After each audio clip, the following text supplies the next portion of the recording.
kembali lagi di Opini Publik pemirsa, dan kita masih membahas bisnis kaum milenial dan pemanfaatan digital media. Kalau tadi kita udah ngobrol-ngobrol sama Mas Tio nih, kata Mas Tio juga awalnya nggak nyangka sih se-booming ini, tetapi segak nyangkanya 2 tahun presiden datang, mana lagi usaha kita bertahun-tahun nggak didatangi sama presiden kayaknya ya.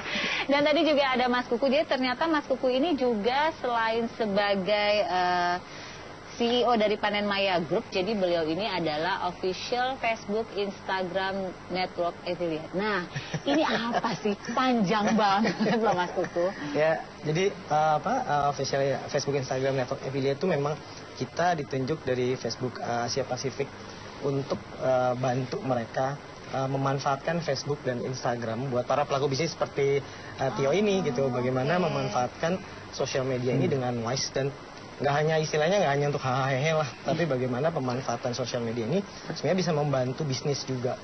Gitu. Jadi kadang-kadang kita tahunya Facebook, Instagram ini hanya buat ini, tapi sebenarnya sekarang pun bahkan Instagram sudah ada fitur di mana ketika kita posting fotonya itu, kalau kita klik fotonya itu bisa keluar harga.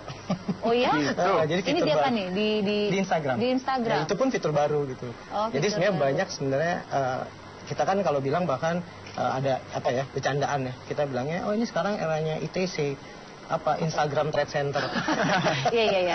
Tapi itu bikin jebol loh. Karena dari rumah belanja ke tempat. Tapi ini satu, berarti bisa dibilang sosial media ini bukan hanya media kita untuk narsis tanda kutip ya. Ternyata kalau dijadikan untuk sebuah bisnis ini sangat menjanjikan ya. Justru ya di era sekarang anak-anak muda sekarang kan istilahnya kalau dulu kita katanya kalau baru bisnis kalau punya kios gitu. Ya sekarang tuh sebenarnya dengan platform-platform yang notabene gratis, kita kalau optimize dengan benar kita sudah punya store sebenarnya. Maksimal ya hasilnya ya. Nah ini yang kita coba share ke pelaku bisnis UKM khususnya di Indonesia, salah satunya itu. Ada trending-trendingnya nggak tuh? Karena kan nggak semua orang tahu ya bagaimana memanfaatkan Facebook, Instagram biar jadi bisnis. Sebenarnya sih kalau trending banyak ya, nggak harus dari kita. Banyak lah sekarang istilahnya internet marketers bikin kelas-kelas training. Sebenarnya banyak, saya sendiri hampir 3 tahun kemarin tuh keliling ke 61 kota di Indonesia. Salah satunya sharing ini. Sharing tentang ini ya. Sharing kayak bagaimana UKM ternyata kalau mau bisnis tuh nggak harus punya kios loh. Ternyata kalau mainin Facebook, Instagram benar ya itu kiosnya kalian di online. Iya, justru orang menganggap loh ke kita klik barang dikirim aja ya. Nah, sekarang ada yang sempat tertunda nih. Tadi kan kalau kita lihat nih Kopi Tuku kayaknya hampir semua orangnya di tahun-tahun awal Kopi Tuku ada nih. Kalau belum posting pegang Kopi Tuku ya, kayaknya belum kekinian gitu kan.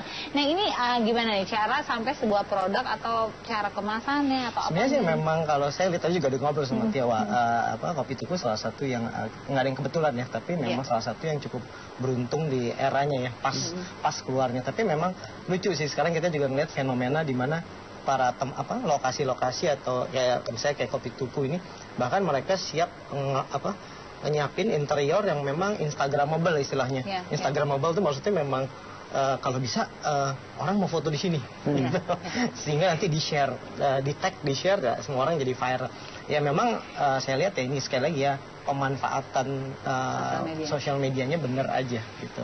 Dan kita harapannya nggak hanya Tuku ya, pelaku industri lain juga bisa memanfaatkan si teknologi ini dengan wise lah. Gitu. Bahkan saya sempat dengar nih pemirsa ini baca di sebuah berita gitu, ada salah satu dari CEO kopi terkenal lah, kedai kopi terkenal internasional sampai mengundurkan diri karena katanya sekarang sudah mulai kalah dengan kopi-kopi seperti kamu ya. Kopi-kopi Tuku. Dan itu menjadi berita yang cukup heboh sebenarnya karena gini, artinya seseorang dengan membeli kopi Tuku atau kopi-kopi sejenis lainnya harganya lebih murah tapi rasanya enak dan mudah didapat, tentu orang lebih memilih itu. Nah ini gimana nih menghadapi fenomena artinya sosial media ini bisa menggusur raksasa? Ya kan ini kayaknya udah mulai terjadi ya dengan hal-hal kecil-kecil. Sebenarnya kan kalau itu dibilang istilahnya kayak disruptif digital, di mana banyak industri konvensional yang keganggu sama produk-produk yang ada di era teknologi digital ini gitu loh. Ya banyak lah yang akhirnya memang ada beberapa list tuh kita ada tuh.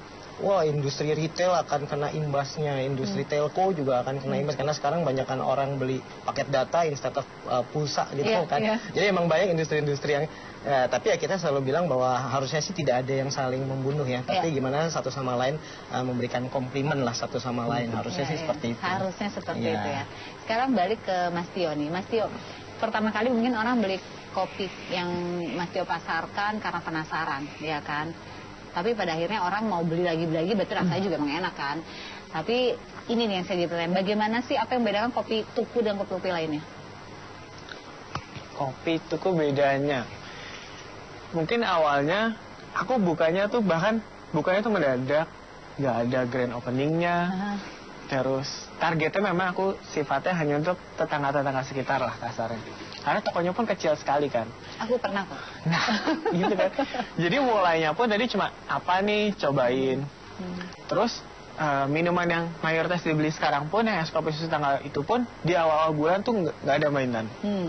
Jadi itu juga di-generate dari aku minta feedback sama tamu, mereka pengen apa. Jadi mungkin sebutannya co-creation gitu kali Mas. Makanya kopi susu tetangga ya? Tahu kan? Bener kan? Jadi kayak gitu, mungkin jadinya karena aku juga co-creation bareng sama tetangga-tetangga. Terus aku pun juga sama teman-teman baristanya ngulik gimana nih kita bikin yang oke, cari petani yang oke gitu-gitu. Sampai di titik kopi lokal ya? Jadi bisa pas aja buat mereka yang dengan rasa yang pas, dengan harga yang pas. Jadi untuk dilakukan pengulangan pembelian repeat buying itu jadinya lebih memungkinkan gitu. Wah, luar biasa. Anyway, ini pemirsa ya, sebelum interview sama kita di Opini Publik nih, Mas Tio ini tag to vlognya Pak Jokowi gitu. Oh, ya kali aja ya Pak Jokowi mau mampir ke Opini Publik Pak ya. Jadi narsum di sini. Nah, jadi memang happeningnya adalah sempat kedatangan presiden ya.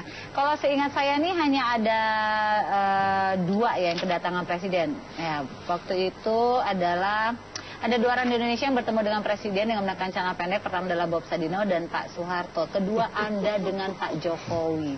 Gimana sih rasanya ketemu presiden lagi santai-santai ngopi? Gemeter gak sih tuh nuangin kopinya? Pokoknya ini kan Bapak waktu itu datangnya cukup mendadak lah. Pengabarannya juga bisa dibilang hanya beberapa jam lah. Tidak sampai 12 jam. Itu sekitar tengah malam gitu. Tengah malam dikabarinnya tuh? Dan aku juga tidak tahu Bapak datangnya jam berapa.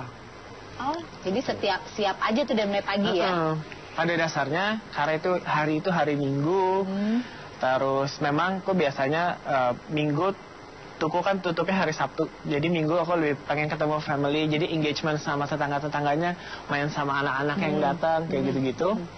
Jadi memang feel lagi santai sekali saat itu.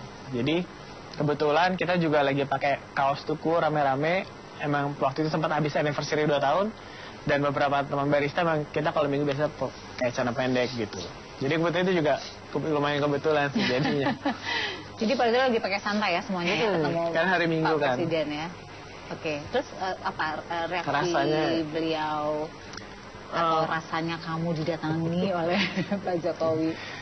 Gak ada yang pernah ngebayangin sih ya, tiba-tiba lagi sibuk bikin kopi, jadi kayak saat mobil banyak datang, ya orang nomor 1 datang. Orang nomor 1. Bikin kopi kan. Dan teman-temanku yang kerja barista itu nggak ada yang tahu soalnya. Oh, jadi itu kan emang kamu nggak ngasih tahu. Tapi padahal kamu tahu karena ditelepon. Iya, karena aku sudah harus siapin. Oke.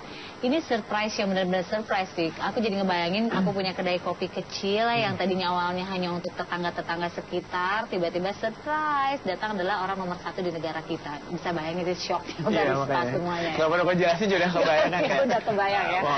Oke, nanti kita masih akan ngobrol lagi dengan Mas Tio dan Mas Kuku. Ternyata menyenangkan ya kalau kita ngobrol-ngobrol sama mereka-mereka yang muda, punya passionnya lebih. Jadi kita sebagai anak-anak muda tahu bahwa ternyata anak-anak muda bisa kok berbuat sesuatu, menghasilkan sesuatu. Jangan kemana-mana, tetap di Opini Publik.